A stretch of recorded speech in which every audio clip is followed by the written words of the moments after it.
오늘 본문 말씀은 출애굽기 12장 13절과 출애굽기 26장 1절 말씀입니다. 출애굽기 12장 13절, 26장 1절 말씀 다 같이 찾으시고 같이 받들어 읽겠습니다.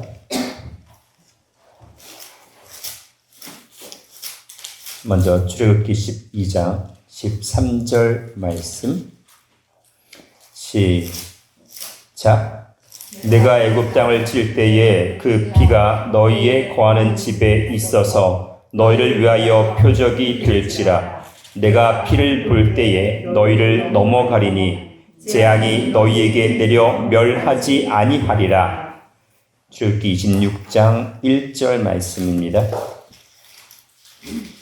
출애굽기 26장 1절 말씀 시작. 너는 성막을 만들되 앙장 10폭을 가늘게 꼰 배실과 청색, 자색, 홍색 실로 그룹을 공교히 수놓아 만들지니. 이는 하나님의 말씀입니다. 아멘. 오늘 이제 마가복음에 대해서 마지막입니다. 마가복음과 홍색. 마가복음과 홍색이라는 제목으로 말씀을 상고하겠습니다. 마가복음 하면은 동물로는 어디에 해당이 된다고 말씀을 드렸어요? 소. 예, 내 그룹에 있어서 내 생물이 있죠. 그룹의 얼굴 중에 송아지에 해당이 되는 거고요. 그리고 소는 어떤 모습으로 이 땅에 오시는 예수님, 어떤 사역의 모습? 네, 종의 사역이고, 종의 사역이기 때문에 말씀이 떨어지면 곧 순종하는 그러한 분으로 이제 묘사가 되었다고 말씀을 드렸습니다. 마가복음에는 족보가 있다 없다? 없다라고 말씀을 드렸고, 오늘은 이제 색깔과 연관해서 말씀을 드리겠습니다. 마가복음 10장 43절부터 45절 말씀 보시면 예수님은 이 땅에 오신 것이 섬김을 받으려 한 것이 아니고 섬기려 하고 자기 목숨을 많은 사람의 대속물로 주기 위해서 오셨다고 말씀하셨어요. 그 대속물에 해당되는 게 바로 홍색, 피색깔이죠. 홍색은 피색깔에 해당이 됩니다. 홍색에 해당이 되는 겁니다. 그래서 우리가 먼저 이 색깔과 연관돼서 지난 시간에 했던 걸 잠깐 정리를 해볼게요. 성막과 연관돼서 그 청색, 자색, 홍색, 가늘게 꼰 배실이 있어요. 그렇죠? 어디 있다고 했죠? 성막과 연관돼서. 지성소 있고 맨 위에 안쪽 방장. 네, 성막의 네 가지 실. 네. 일단은 그림을 일단 확인해 볼게요. 일단 여기가 지성소, 여기가 성소예요. 그렇죠? 그 다음에 성막이 있고, 그 다음에 여기가 입구죠. 네, 입구, 여기 있죠. 이렇게 보면 제일 처음에는 어디에 있다고 말씀을 하셨어요? 네, 내부 앙장이죠. 가장 내부 앙장. 지성소와 성소를 덮는 덮개가 있어요. 그렇죠? 네. 이 내부 앙장이 뭘로 되어 있습니까? 청색, 자색, 홍색, 가늘게 꼰 배실 네 가지 색깔로 되어 있고, 그 다음에 그룹을 수놓았어요. 그렇죠? 그룹을 또 수놓았어요. 그러니까는 네 가지 실은 지금 내 얼굴을 가진 그룹이죠. 그렇죠? 그리고 내 생물이죠. 이사야 선지자는 스랍이라고 얘기도 해요. 스랍. 이렇게 되어 있어요. 그 다음에 있는 게 내부 앙장과 그 다음에 있는 게 지성소 입구에 휘장이죠. 여기 지성소 입구에 휘장.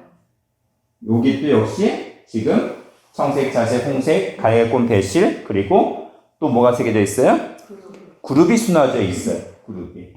그 다음 이제 세 번째가 이 성막으로 들어가는 성막 문 입구죠. 입구죠. 여기는 네 가지 실은 있지만 그룹은 수놓아져 있지 않아요. 그 다음에 뜰로 들어가는, 성막 뜰로 들어가는 요 입구. 요 입구도 역시 청색, 자색, 홍색, 가늘게 꼰 배실로 되어 있다고 말씀을 하셨죠. 여기도 그룹은 수놓아져 있지는 않습니다. 그 다음에 이제 성막에 대해서는 요 네 가지가 그렇게 되어 있고, 대제사장의 의복과 연관해서는 뭐가 되어 있죠? 대제사장 의복. 그림을 그리는 게 참 쉽지 않아요. 이걸 의복이라 치면 네. 이걸 에봇이라고 하고요. 네. 에봇. 에봇 역시도 어떻게 되어 있어요? 내가 되시는. 예, 청색, 자색, 홍색, 가늘게 꽃 배실로 짠다고 되어 있고, 그 다음에 에봇의 띠. 끈. 예, 이 띠. 허리띠. 허리띠 역시 청색, 자색, 홍색, 가늘게 꽃 배실. 물론 일단은 여기에 금색깔도 들어가긴 해요. 네. 그렇죠? 그 다음에 요게 에봇 받침 또 이 옷이 있어요. 그 안에 있는 끈. 예, 끈도 역시 뭐로 되어 있어요? 청색. 예, 네 가지로 되어 있다라고 말씀을 드렸습니다. 그래서 이제 요거는 이제 어느 정도 인지가 되셨죠? 성막과 대전하게 돼서 네 가지 실, 청색, 자색, 홍색, 그리고 가늘게꾼 배실. 가늘게꾼 배실은 흰색에 해당이 돼요.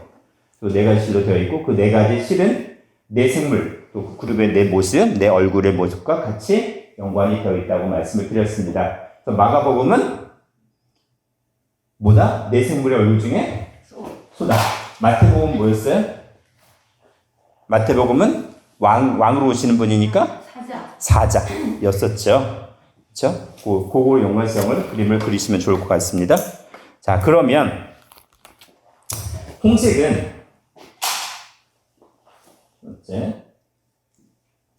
뭘 상징한다? 피. 예, 홍색은요. 예수님의 보혈. 예수님의 보혈이에요. 피 색깔이죠. 홍색은 예수님의 보혈을 상징합니다. 보혈을 상징하는데 여기서 홍색에 해당하는 그 톨라라는 게 있어요. 톨라. 지금 청색, 자색, 홍색 있잖아요. 그 홍색이라는 것을 히브리어로 톨라라고 해요.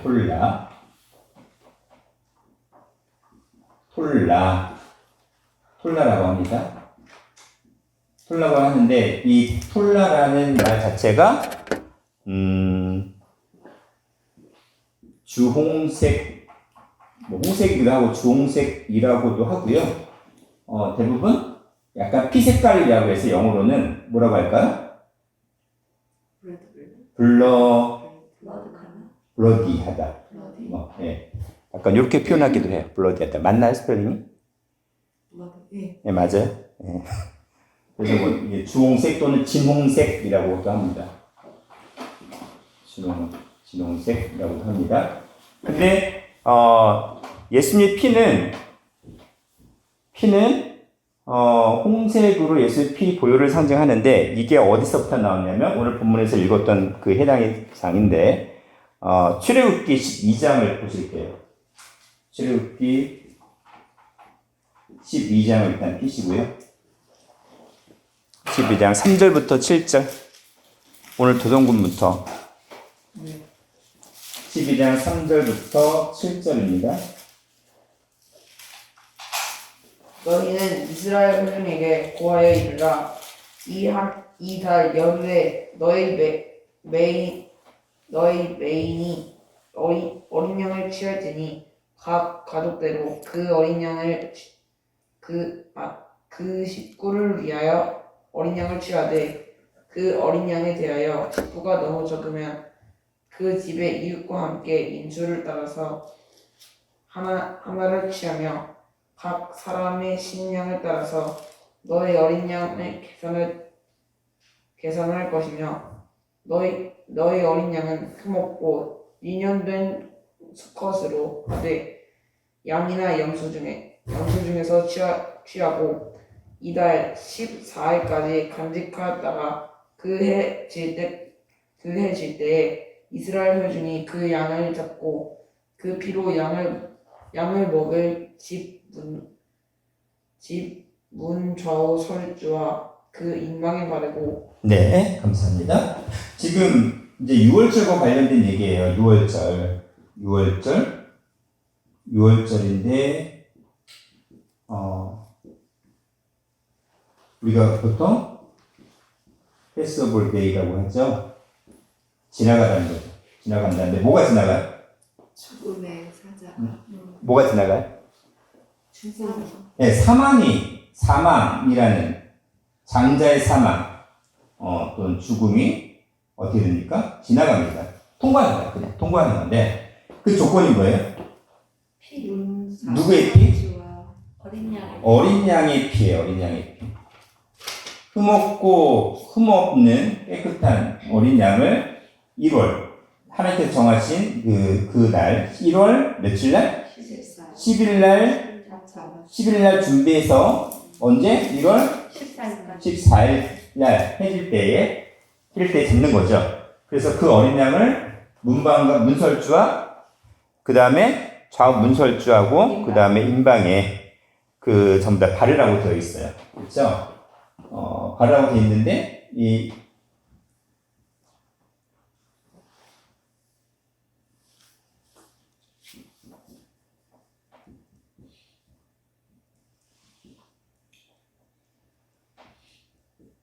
그러면 좌우 문 설주가 기둥 역할을 하는 거잖아요. 문의 기둥 역할. 그리고 임방은 그 문 위하고 아래이잖아요. 거기다 전부 다 피를 발랐습니다. 그러면 문토랑 입구를 전부 다 어떻게 하는 거예요? 다 피로? 어린 양의 피로 다 바른 거죠, 지금. 어린 양이 다 피로 발랐어. 어린 양의 피가 있는 곳은 어떻게 한다? 넘어갑니다. 어린 양의 피가 없으면? 죽어. 예. 그 모든 처음 난 것들은 다 죽임을 당해요. 그게 사람의 자식이든 아니면은 뭐 동물의 첫 것이 됐든 모든 첫 것들은 다 죽임을 당한다고 말씀하셨잖아요. 그래서 어린 양의 피가 있는 것만 다 지나갑니다. 그래서 어린 양의 피는 뭐예요? 사망이 있어요, 없어요? 어린 양의 피만 있으면 사망이 없는 거예요. 사망을 건너뜁니다. 그쵸? 사망을 건너뛴다는 얘기예요. 근데 이 피는 결국에는 피 속에 생명이 있기 때문에 이 생명이 바로 뭐냐면 말씀이고 영이라고 하셨거든요. 그쵸? 요한복음 6장 63절에 피 속에 생명이 있는데 그 생명의 말씀이 있기 때문에 결국 뭐냐면 우리 심령 가운데 어린 양의 피로 칠함을 당하면 어린 양의 보혈의 피가 우리 심령 가운데 있으면 어떻게 돼요? 사망을 뛰어넘는다는 거예요. 그냥 뛰어넘어요. 그 얘기를 지금 하시고자 하는 거거든요. 그 홍색이라는 거. 홍색이라는 색깔은 예수님의 보혈인데 뛰어넘는다는 거죠. 이 피에 해당되는 단어가 히브리어로 담이라고 합니다. 담. 기억이 나시는지 모르겠지만 담. 1999년도 제가 여기 오자마자 주일날 오후 이 히브리어 했잖아요. 히브리어 하면서 이거 한번 알려드렸는데 기억이 나시는지 모르겠어요? 2019년. 죄송해요. 2019년. 제가 연도를 계속 1999년도로 이렇게 말씀을 드렸네. 담이에요. 담이 뭐예요, 원래? 우리가 뭐가 걸린다? 담 걸린다, 담 결린다, 뭐 이런 얘기를 하잖아요. 그 한글의 담하고 똑같아요. 피가 혈액순환이 안 되면, 그게 이제 계속 고여 있다가 염증이 돼요. 그 염증이 생겨서 담 결리고 모직견 뭐 그런 것들이 다 원인이 되거든요. 통증의 원인. 이 담에 피를 나타내는 거죠. 피이고 생명을 나타냅니다. 피이고 생명. 여기다가 알렙을 하나 더 넣어주면 뭐가 돼요? 아담이야. 아담이죠. 그쵸? 아담이라는 뜻은 본래 불금이에요, 불금이라는 뜻입니다. 담이 피라고 했잖아요. 그쵸? 담. 원래 알렙은 소몰이라고 했는데 이 소몰은 창조주 하나님이신 엘로힘이라고 말씀을 드렸어요. 그쵸? 하나님께서 뭘 넣어주신 거예요? 하나님께서 생명을 주신 존재. 이게 아담이죠. 그래서 창세기 2장 7절에 해당이 되는 거예요.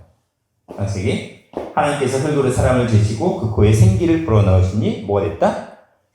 생명이 됐다. 그 얘기를 지금 하는 거죠.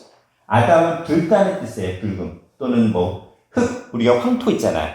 황토도 불금이라는 뜻을 가지고 있거든요. 흙으로 지음을 받은 존재인데 거기에 생명을 불어넣으신 존재가 바로 아담. 생명이 뭐예요? 피거든요. 생명이고 영생이고 말씀이기 때문에 그 말씀을 불어넣으신 존재가 바로 아담이다라는 얘기를 하는 거죠. 그 다음에 출애굽기 12장 11절부터 13절 말씀입니다. 사모님.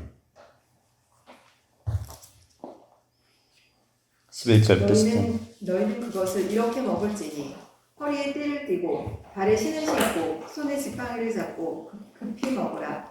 이것이 여호와의 유월절이니라. 12절. 내가 그 밤에 애굽 땅에 두루 다니며 사람과 짐승을 물어나고 애굽 나라 가운데 처음 난 것을 다 치고 애굽의 모든 신에게 벌을 내리리라. 나는 여호와로라. 13절까지. 내가 애굽 땅을 칠 때 그 피가 너희의 거하는 집에 있어서 너희를 위하여 표적이 될지라. 내가 피를 볼 때에 너희를 넘어가리니 재앙이 너희에게 내려 멸하지 아니하리라. 네, 그 밤에 6월절 그 밤에 애굽의 땅을 두루 다니면서 사람과 짐승을 물어나고 애굽 나라 가운데 처음 난 모든 첫 것, 장자는 다 어떻게 해요? 첫 것과 거기에 첫 것을 다 멸하신다고 했는데 거기에 또 뭐가 더 추가가 됐어요? 애굽의 모든 신까지. 애굽 사람이 섬기는 모든 신까지 다 벌을 내리신다고 하죠. 그 밤에. 우린 장자 첫 것만 얘기하는데 애굽의 모든 신도 장자의 재앙 가운데 다 멸하셨어요. 심판하셨어요. 다. 그렇죠? 그러면은 애굽의 모든 신을 섬기는 제사장 같은 그런 존재들도 전부 다 어떻게 했겠어요? 다 멸하셨다는 얘기죠. 그렇죠? 그래서 애굽 땅을 칠 때에 그 피가, 어린 양의 피가 너희의 거는 집에 있어서 너희를 위하여 뭐가 될지라? 표적이 된 거. 표적. 우리가 표적이라는 말이 있어요. 표적. 사인인데 이거 하면은 우리가 요한계시록에 보면 하늘에서 가장 큰 표적. 뭐가 있다고요? 표적이 어디에 나와요? 계시록 10장. 12. 네. 10장. 뭘 입은 여자? 해를 입은 여자가 하늘에서 가장 큰 표적 기적이라고 했잖아요. 세메이온이라고 하는데. 그래서 그게 요한계시록 10장에 10장에 나오죠. 12장 죄송합니다. 12장. 12장 1절. 12장 1절이죠. 12장 1절에 나오잖아요. 해를 입은 여자. 이 해를 입은 여자가 하늘에서 가장 큰 표적이었어요. 해를 입은 여자예요. 그러면 이 해는 하나님을 나타낸다고 10편 84편 11절에 얘기하셨고, 하나님은 결국 생명 자체이신 분이고 하나님은 영이시기 때문에 이것이 결국 뭐예요? 우리가 지금 얘기하는 피와 동일하게 연결이 됩니다. 그러니까는 피가 있는 자, 말씀이 있는 자는 사망에 넘어가겠다라고 얘기를 계속 하시는 겁니다. 그렇죠? 표적이 될지라. 표적. 그 다음 요 표적이 될지라는 그 표적으로 오신 분이 결국 누구다? 예수님입니다. 예수님. 그래서 세례 요한이 뭐라고 증언을 합니까? 세상 죄를 지고 가는 하나님의 어린 양이다 라고 얘기를 하죠. 요한복음 1장 29절입니다. 이튿날 요한이 예수께서 자기에게 나아오심을 보고 이르되 보라 세상 죄를 지고 가는 하나님의 어린 양이로다. 네, 세상의 죄를 지고 갑니다. 세상 죄. 세상이에요. 세상 죄를 지고 가는 누구의 어린 양? 지고 가는 하나님의 어린 양이다 라고 얘기했습니다. 자, 이 세상은 그럼 뭘까요? 세상은? 타락한 신령. 네, 타락한 신령이 땅이죠. 땅인데 한 땅이 개인일 뿐만 아니라 이 지구일 수도 있어요. 그렇죠? 지구. 또 전체를 좀 확장하자면 우주 만물이죠. 이 우주는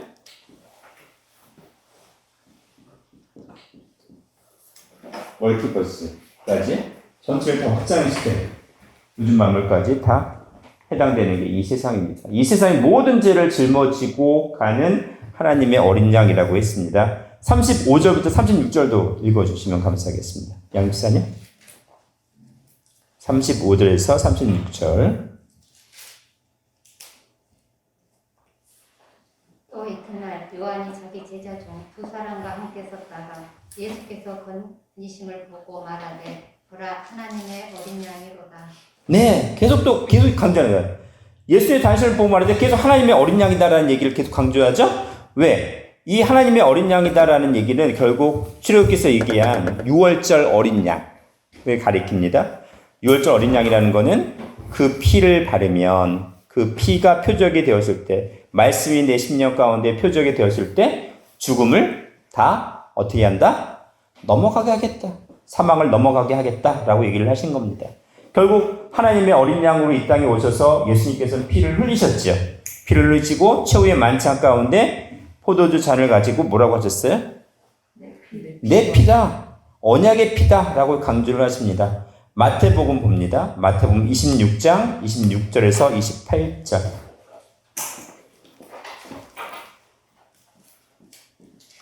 마태복음 26장 26절에서 28절. 정한군. 저희가 오는데 예수께서 떡을 지사 축복하시고 떼어 제자들을 주시며 가라사대 받아 먹으라 이것이 내 몸이라 하시고 또 잔을 가지사 살해하시고 저희에게 주시며 가라사대 너희가 다 이것을 마시라 이것은 죄 사함을 얻게 하려고 많은 사람을 위하여 흘리는 바 나의 피 곧 언약의 피니라.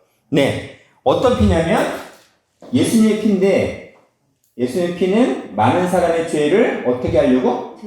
예, 죄사함 받게 하려는 무슨 피? 언약의 피. 예, 죄사함 위한 언약의 피다. 언약의 피라고 했어요. 죄사함을 위한 언약의 피.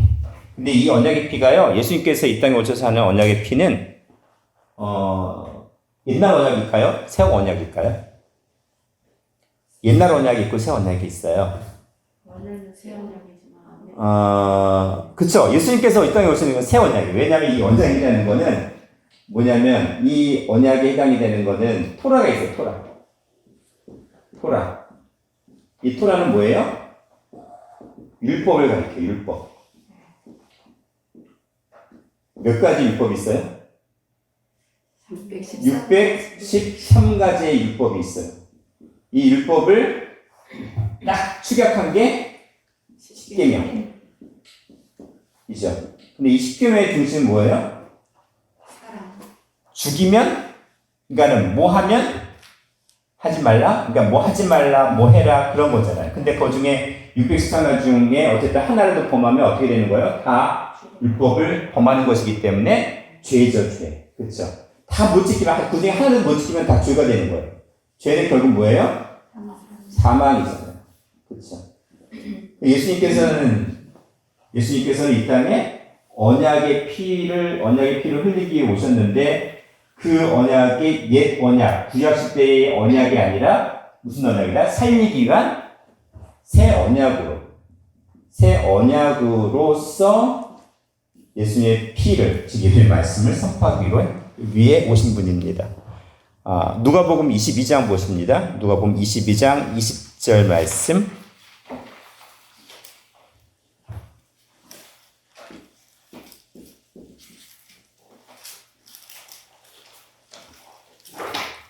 조광. 먹은 후에 잔도 이와 같이 하여 가라사대 이 잔은 내 피로 세우는 새 언약이니 곧 너희를 위하여 붓는 것이라. 네, 무슨 언약이에요? 새 언약이에요, 새 언약. 자, 고린도전서 11장 25절. 또 같이 읽어주세요. 조광군이 고린도전서 11장 25절.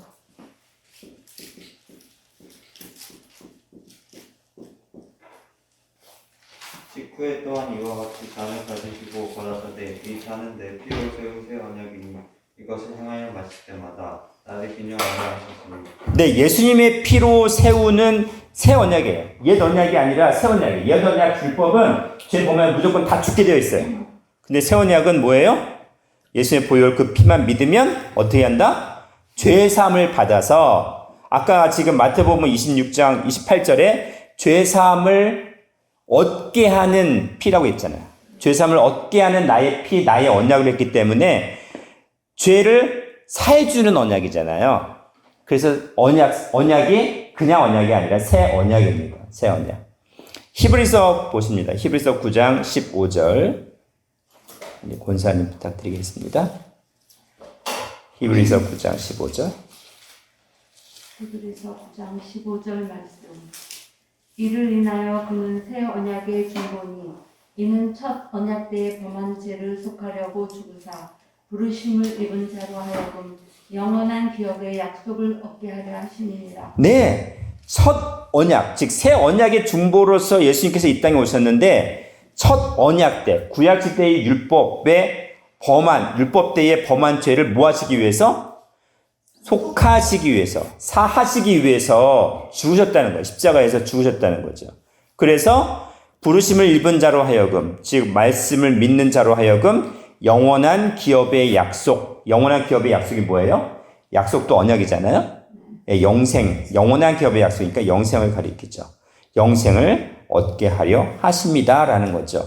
죄의 사함을 받기 때문에 로마서 6장 23절에 죄의 삭은 사망이지만 예수 그리스도의 은사는 하나님께서 우리에게 주신 선물은 예수 그리스도 안에서 뭐라? 영생이라고 하셨죠. 영생. 그렇죠? 영생이에요. 아까 히브리어로 피는 답인데 헬라어로는 하이마라고 해요. 하이마가 히브리어로 헬라어로 피예요. 하이마 담입니다. 자, 그다음에 히브리서 피셨으니까 26절부터 28절도 부탁드리겠습니다, 권사님.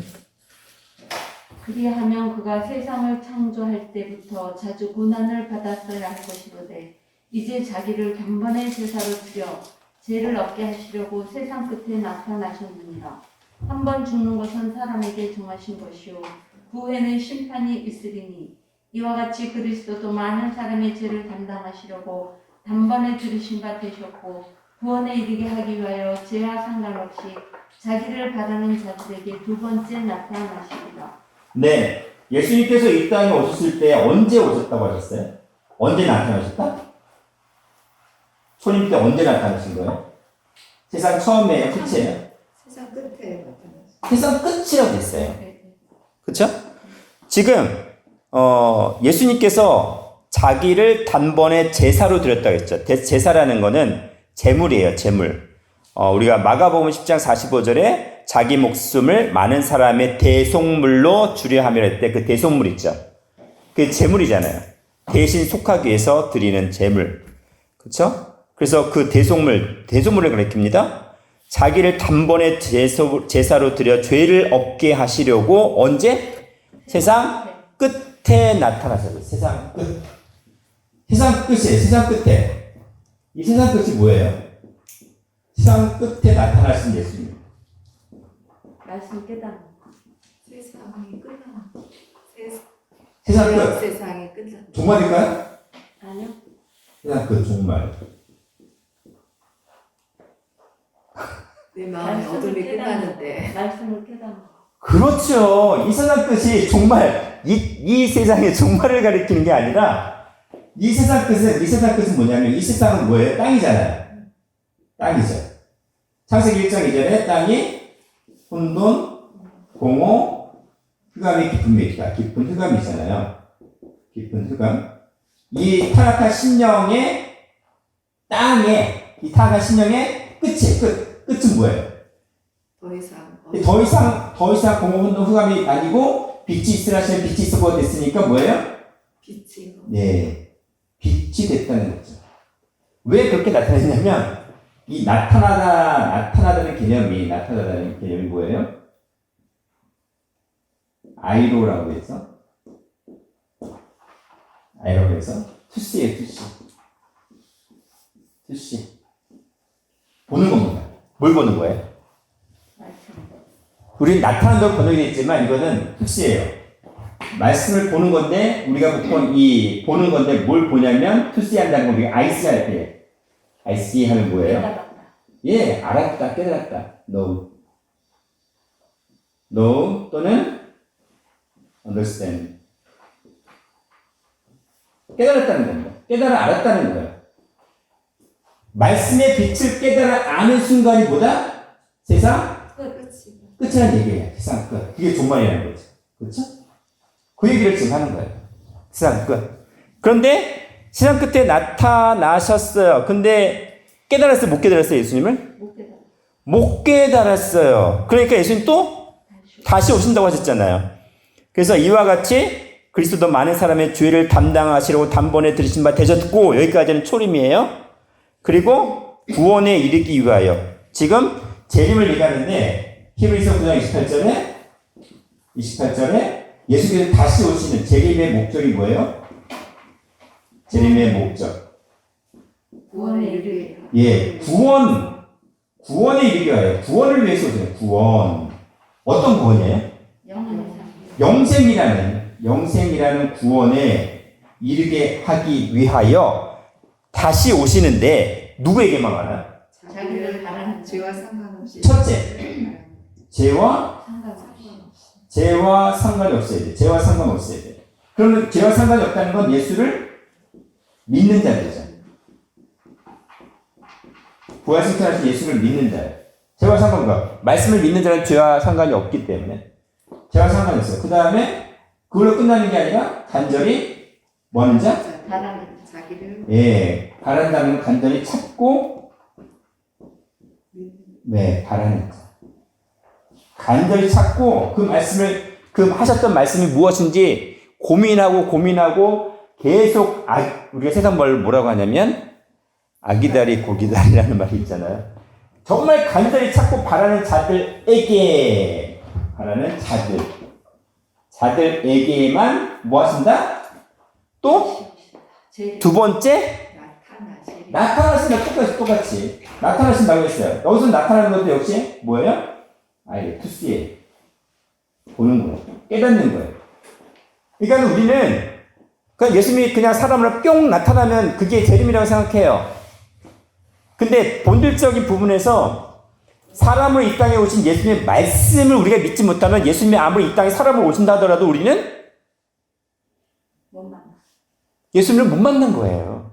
아무리 예수님이 말씀이 이 땅에 사람으로 오셔가지고 말씀을 선포했는데 그 말씀을 못 알아봐. 그러면 예수님을 만난 거예요? 못 만난 거예요? 못 만난 거죠. 그러니까 예수님께서 두 번째 다시 나타나시는 상황도 결국 뭐예요? 그 말씀을 깨닫는 자들에게만 해당이 되는 거예요. 그렇죠?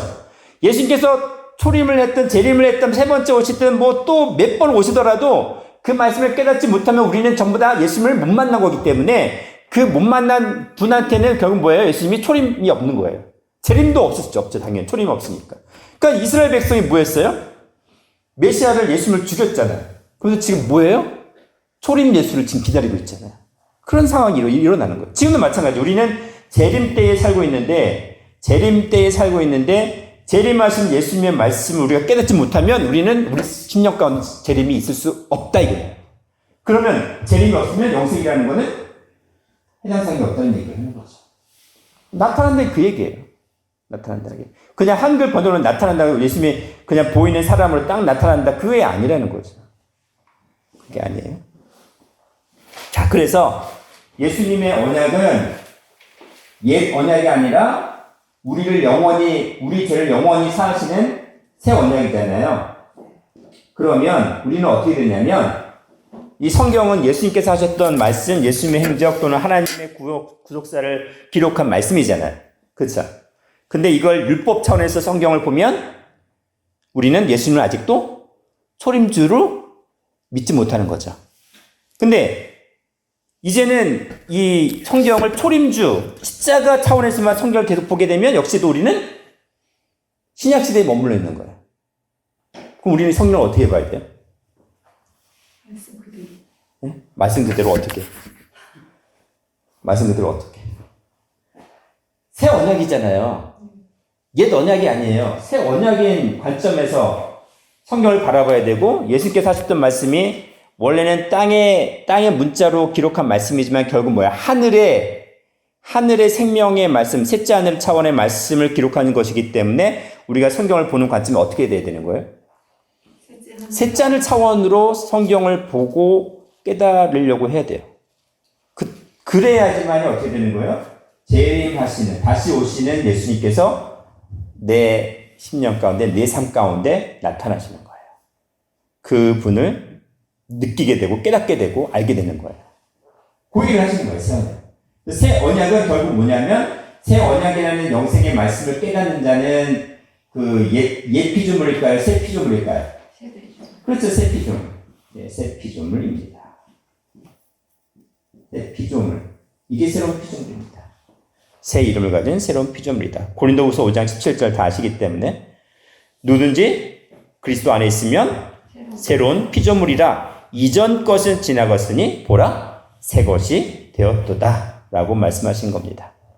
자, 그런데 지금 우리 현재 우리 상황은 어떨까요?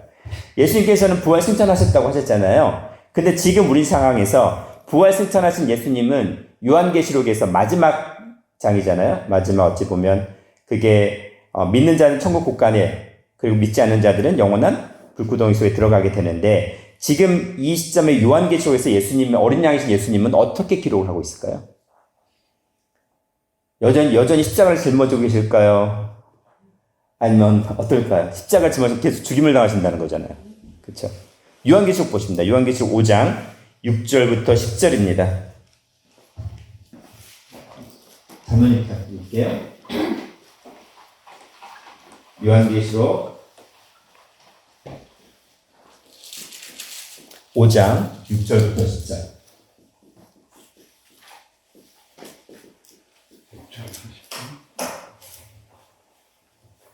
내가 또 보니 보좌와 네 생물과 장들 사이에 어린 양이 섰는데 일찍 죽임을 당한 것 같더라. 7 뿔과 7 눈이 있으니 이 눈은 온 땅에 보내심을 입은 하나님의 7 영이더라. 어린 양이 나와서 보좌에 앉으신 이의 오른손에서 책을 취하시니라. 책을 취하시며 네 생물과 24 장로들이 어린 양 앞에 엎드려 각각 검은 고와 향이 가득한 금 대접을 가졌으니 이 향은 성도의 기도들이라. 새 노래를 노래하여 가로되 책을 가지시고 그 인공을 떼기에 합당하시구나. 일찍 죽임을 당하사 각 족속과 방언과 백성과 나라 가운데서 사람들을 피로 사서 하나님께 드리시고 저희로 우리 하나님 앞에서 나라와 제사장을 삼으셨으니 저희가 땅에서 왕노릇 하리로다 하더라. 네, 감사합니다. 지금 보좌와 네 생물과 장로들 사이에 어린 양이 섰습니다. 어린 양이라는 기록이 계속 나오죠. 6절에도 7절에도 8절에도 어린 양이 나와요. 근데 9절에 보니까 일찍 죽임을 당하사라고 되어 있어요. 그쵸? 일찍 죽임을 당하사. 지금 6절에도 어린 양이 섰는데 일찍 죽임을 당한 것 같더라. 9절에도 일찍 죽임을 당했다라고 되어 있어요. 이게 무슨 말씀일까요?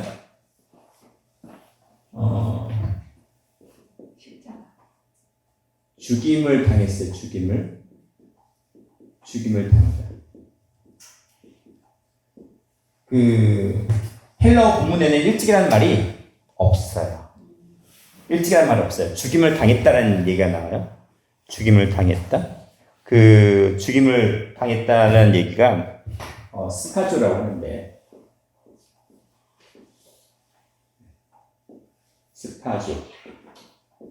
스파조라는 거는 제물, 하나님께 드리는 제물로 어떻게 돼요? 네, 도살되다, 살육되다 라는 얘기인데, 죽임을 당했다라는 거는 뭐냐면 완료예요. 이게 완료 형태인데 그냥 끝나버린 게 아니고 죽임을 당한 상태가 지금까지 계속 이어진 거예요. 죽임을 당한 상태가 지금까지 계속 이어진, 지금 현 시점까지 계속 이어지고 있는 거예요. 계속적인 완료예요. 계속 그 완료된 상태가 계속되는 거예요. 영어의 완료하고는 약간 다른 부분이 있을 수도 있나요? 같을 수도 있나요? 약간 뉘앙스 차이는 있을 것 같아요. 계속되는 거예요. 자, 그럼 무슨 말씀이에요? 죽임을 당하신 어린 양의 상황이 저희는 그냥 부활하시고 승천하셨기 때문에 그걸로 끝난 줄 알았는데 지금 요한계시록에서는 죽임을 당하신 어린 양이 지금도 계속 그 상태로 있다는 거잖아요. 왜 그래요? 우리가 범죄할 때만. 네? 우리가 범죄할 믿지 때만. 못해서. 뭐냐면은 죽임을 당한 이유는 뭐예요? 지금? 죽임을 당한 이유는 우리 죄를 짊어지신 거잖아요. 죽임 십자가를 달리신다는 얘기는 우리 죄를 세상 죄를 짊어지고 가는 어린 양이기 때문에 죄를 짊어지신다는 거잖아요. 그렇죠? 그러면은 죄를 짊어지는 사역이 지금까지도 계속 되어지고 있는 거예요. 계속 되어지고 있는 거예요. 그럼 뭐냐면 십자가를 지금도 어찌한다는 거예요? 지고 계시는 근데 이게 끝나려면 어떻게 돼? 믿어요. 뭘 믿어요? 내가 내 십자가를 각자 자기를 부인하고 자기 십자가를 자기가 짊어지는 그 상황 속에서는 이게 다 끝나게 되겠죠. 그렇죠? 이게 계속 그러는 게 아니에요. 왜냐하면 예수님은 하나님이시잖아요. 그렇죠? 하나님이세요. 그러면 뭐 하나님 보좌가 있다고 보좌가 있다면 의자가 애매하다 어쨌든 보좌가 있다면 하나님은 예수님이신 하나님은 보좌 가운데 계셔야죠. 보좌 가운데 여기 이 가운데. 근데 보좌 옆에 계신다고 보좌 우편에 계신다고 하면은 예수님은 원래 하나님 보좌 가운데 계시는데 계속 우편에 계신다는 건 결국 뭘 얘기한다는 거예요? 지금도 여전히 일하고 계신다는 거예요. 지금 권사님 말씀하셨던 것도 수면에 운행하시면서 믿는 자를 계속 찾는 거죠. 그렇죠? 보좌 우편이라는 말은 원래는 보좌 가운데 계셔야 되는 하나님이 보좌 우편에 서 계신다고 했어요? 앉아 계신다고 했어요? 보통 서 계신다고 말을 하잖아요. 지금도 일하시고 계신다는 거예요. 그건 뭐냐면 예수님께서 지금도 죽임을 당하고 계신다는 완료 형태를 썼다는 것은 결국에는 예수님께서 사역이 우리가 믿지 못하면 계속 뭐예요? 영생이라는 것, 영생 권하라는 완전한 구원을 다시 오신다고 했는데 이것을 주시려고 오신다고 했는데 아직도 십자가 신앙에 머물러 있는 이게 바로 인류 역사이라는 거예요. 이걸 빨리 끝내야 되는 거예요. 그렇잖아요. 그래서 이렇게 샀는데 지금 9절 하반절을 보면은 각 족속과 방언과 나라 가운데서 사람들을 뭘로 사서? 피로 사다라는 개념이 나오죠. 피로 사는 거예요. 피로 삽니다. 그게 대속물이잖아요. 그렇죠? 피로 사는 거예요. 피로 사는다는 말이 이 산다는 개념이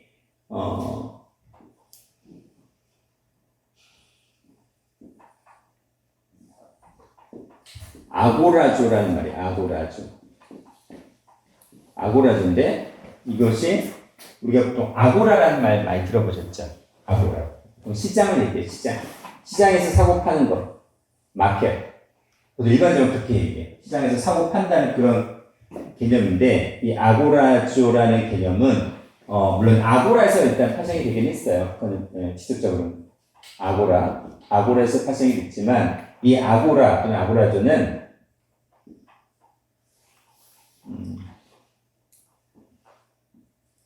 제가 여기를 잘못 말씀드렸는데 수시 본다는 게는 아이로가 아니고 호라오인데 호라오 죄송해요. 호라오고요. 그 다음에 지금 아고라조는 이게 아이로에서 이게 아이로예요. 죄송합니다. 다시 수정했어요. 아이로예요. 아이로인데 뭐냐면 이 아이로는 일어나는 겁니다. 일어나는데 이거예요. 라우스. 이건 뭐냐면 일어나는 건데 어떻게 일어나는 걸까? 어떻게 일어나는 걸까요? 뭐가 아이로예요? 아고라조가 아이로예요. 아고라조가 네. 이 아이로라는 말인데 이거는 원래는 에게이로는 말고 똑같아요. 에게이로가 더 가까워요. 에게로 가까운데 뭐냐면 일어나는 겁니다. 뭐로부터 일어날까요? To arouse from sleep. 잠에서 일어나는 겁니다. 잠에서 깨어나는 거예요. 우리가 죽는 걸 잠이라고 하잖아요. 잠잔다고 얘기했잖아요. 성도들의 죽음을. 잠잔다고 하잖아요. 잠으로부터 깨어나는 것, 일어나는 것. 이것이 아고라주예요. 사단의 개념은 예수께서 피로 사셨다는 얘기는 뭐 한다는 얘기예요? 죽음으로부터 어떻게 한다는 얘기죠? 일어나다. 일어나게 만드는 거예요. 죽음으로부터 완전히 깨어나게 만드는 겁니다. 죽음으로부터 완전히 깨어나게 만드는 것? 그러면 뭐예요? 그게? 영생. 영생이죠. 그래서 피로 산다는 이 개념은 뭐예요? 영원한 생명을 얻게 하시겠다는 게 바로 피로 산다라는 겁니다. 피로 산다. 자, 그래서 예수님께서 어린 양이신 예수님께서 지금도 계속 죽임을 당하셨어요. 죽임을 당하신 그 상황 속에 있어요. 근데 그 이유는 뭐예요?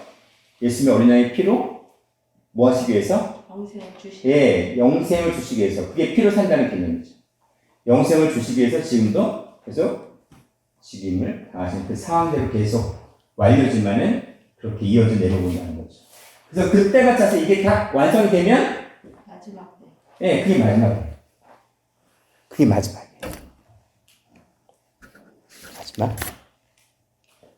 자, 그러면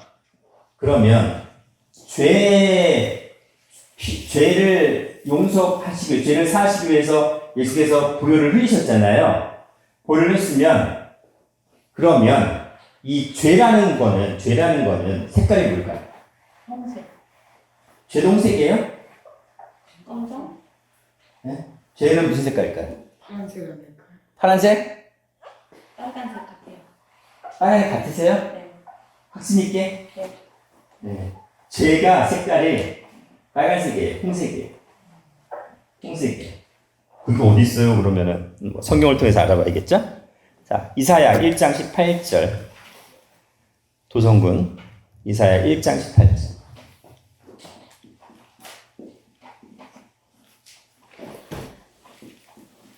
죄의 색깔.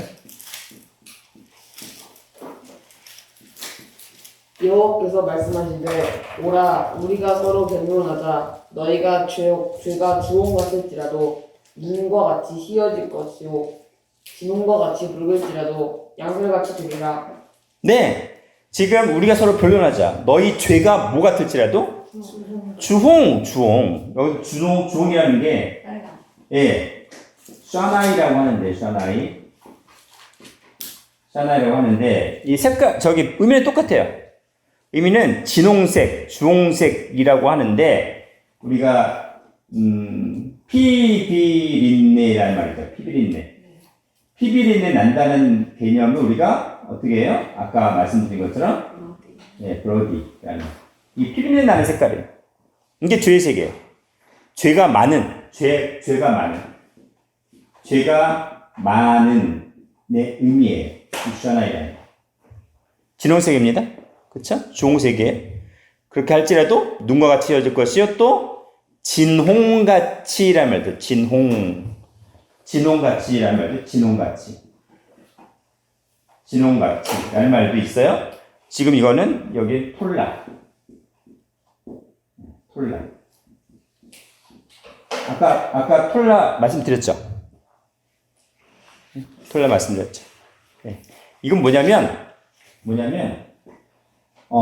분별하지 못하고 말을 어떻게 하냐면 경솔하게 하는 거예요. 경솔하게 말하다. 경솔하게 말하다. 말씀을 가볍게 여기고 그리고 분별 없이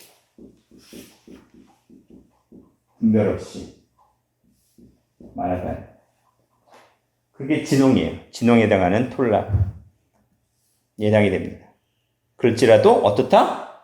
진홍같이 뭐 할지라도 붉을지라도 붉다라는 게 아까 제가 잠깐 말씀드렸는데 이 아담의 아담의 동사 형태 아담. 이게 몸이 달라요. 아담. 아까 그 사람으로서의 아담은 몸이 잡몸 아를 붙였는데 지금 동사는 그냥 잡몸아예요. 아담의 이게 불가라는 거예요. 불가.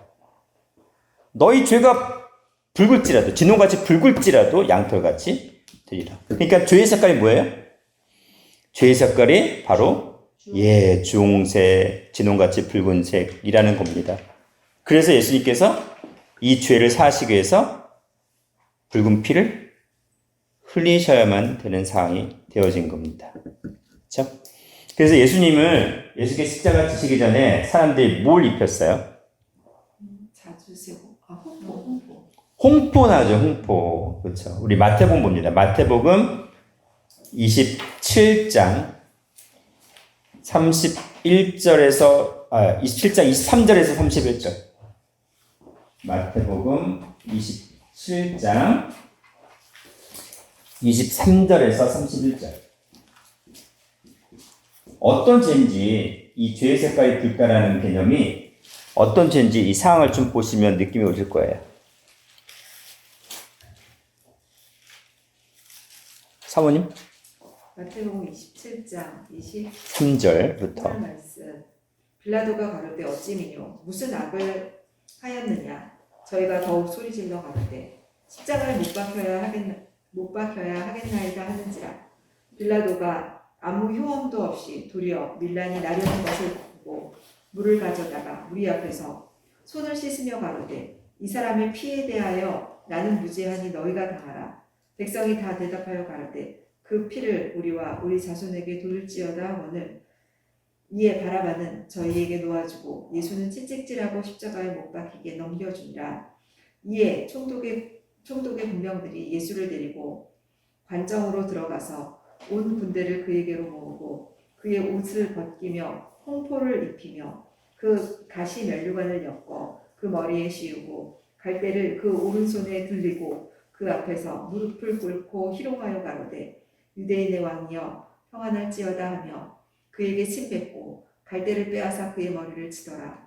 희롱을 다한 후에 홍포를 벗기고 도로 그의 옷을 입히며 십자가에 못 박으려고 끌고 나가니라. 네.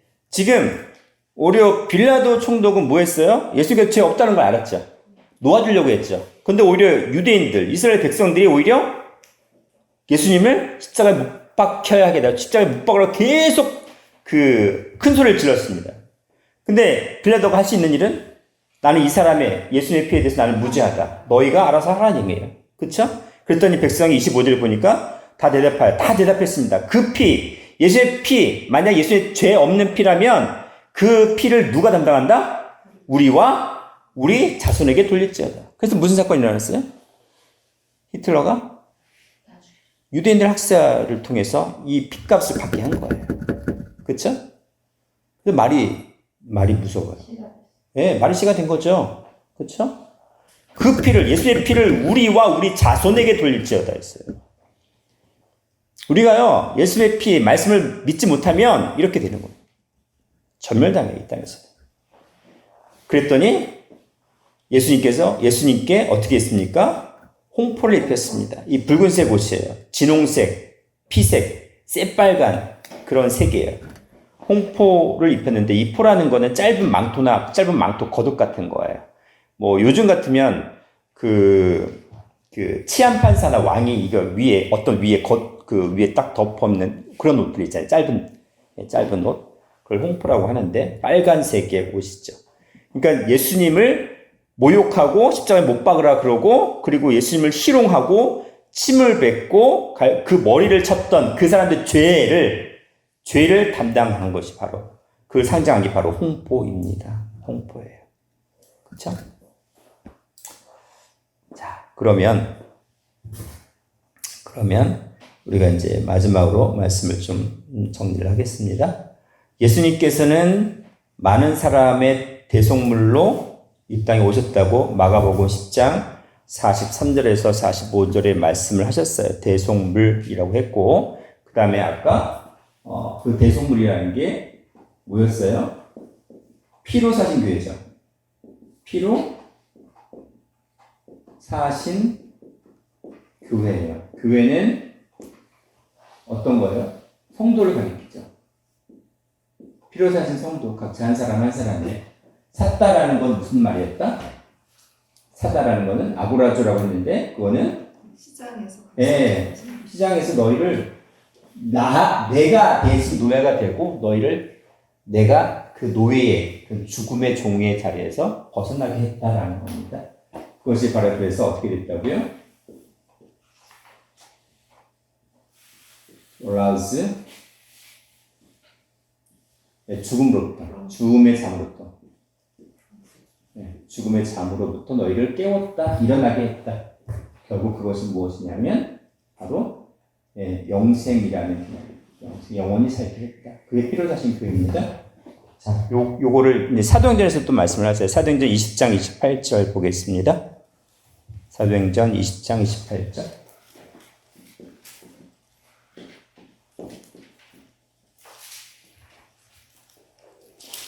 여러분은 자기를 위하여 또는 온 양떼를 위하여 성가라.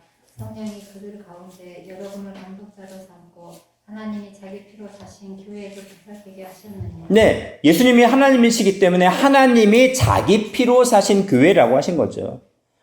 하나님이 자기 피로 사신 교회라고 말씀하시는 겁니다. 그렇죠? 자, 어디를 또 보냐면 요한계시록 1장 5절 말씀 볼게요.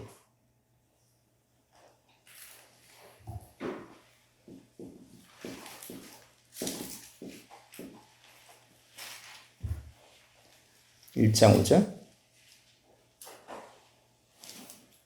또 충성된 증인으로 죽은 자들 가운데서 먼저 나시고 땅의 임금들의 머리가 되신 예수 그리스도로 말미암아 은혜와 평강이 너에게 있기를 원하노라. 우리를 사랑하사 그의 피로 우리 죄에서 우리를 해방하시고 네, 우리를 사랑하사 그의 피, 예수 그리스도의 피, 하나님의 피로 우리를 죄에서 어떻게 했어요? 해방시켰다는 거죠. 아까 패스오버라고 했는데 여기서는 해방이라는 말을 썼어요. 죄에서 해방, 죄에서. 그렇죠? 죄에서 뭐 했다? 해방이니까 죄의 삭은 사망이니까 사망에서 영생. 네, 사방에서 해방됐던 건 그게 바로 영생이죠. 그렇죠?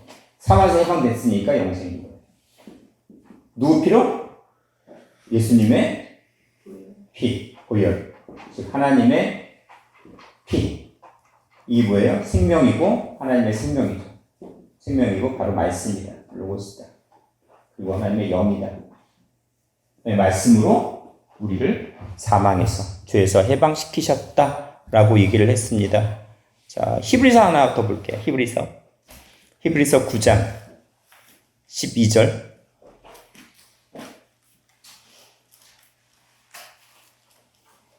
히브리서 9장 12절.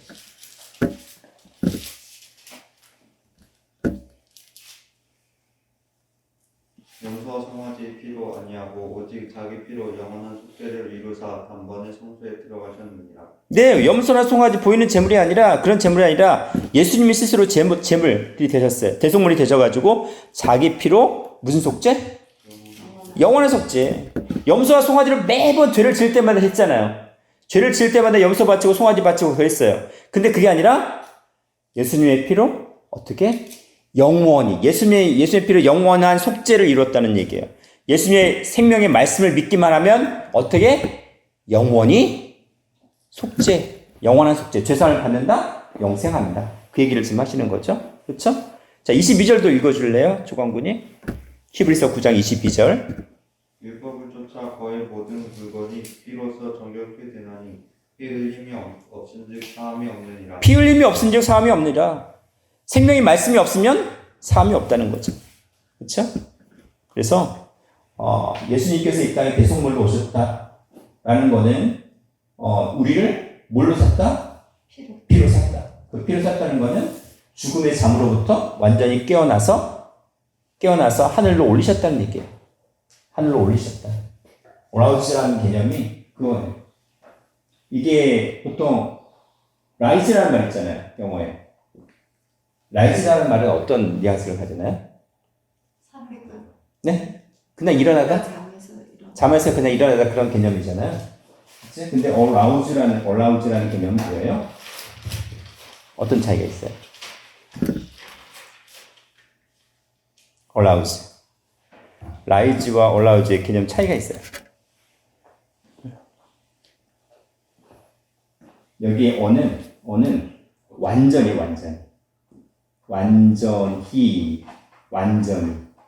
영원이라는 개념이 있어요. 영원히 깨어나게 하는 거예요.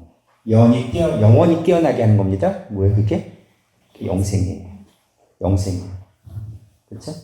죽음의 잠으로부터 영원히 깨어나게 하는 것이 바로 예수님께서 말씀으로 우리를 사셨다는 겁니다. 말씀으로 우리를 죄를 사하셔서 영원한 구원에 이르게 하시겠다는 말씀입니다. 그것이 바로 이 땅에 종의 모습, 수의 복음으로 이 땅에 오셔서 예수님께서 마가복음을 통해서 나타내시고자 했던 바로 예수님의 보혈, 대속물의 복음입니다. 우리가 이제 마가복음을 통해서 이것이 예수님께서 마가복음을 보시면 뭘로 끝난다고 말씀을 드렸어요? 맨 마지막에. 마태복음은 그냥 부활인데 마가복음은 승천까지 얘기했잖아요. 예? 마가복음은 승천을 얘기했어요. 승천으로 끝나요. 그렇죠? 승천으로 끝나요? 근데 이 승천이라는 결국은 뭐예요? 예수님께서 승천하신다는 개념을 보여주시려고 하셨던 거예요? 아니면 우리가 승천의 신앙을 가져야 된다는 거죠. 하늘로 올림받는 영생이라는 그 구원의 복음을 마가복음을 통해서 보여주시고자 했다는 겁니다. 마태복음은 사자복음입니다. 예수님의 왕권을 나타내셨고 그래서 색깔은 자색실이었습니다. 그리고 마가복음은 소복음입니다. 종으로 오신 예수님의 보혈과 희생과 헌신을 상징합니다. 홍색실입니다. 그리고 이제 앞으로 하겠지만 가늠의 꽃 배실 흰색은 누가복음, 즉 사람으로 이 땅에 오신 인자로 이 땅에 오신 누가복음과 연관이 되어집니다.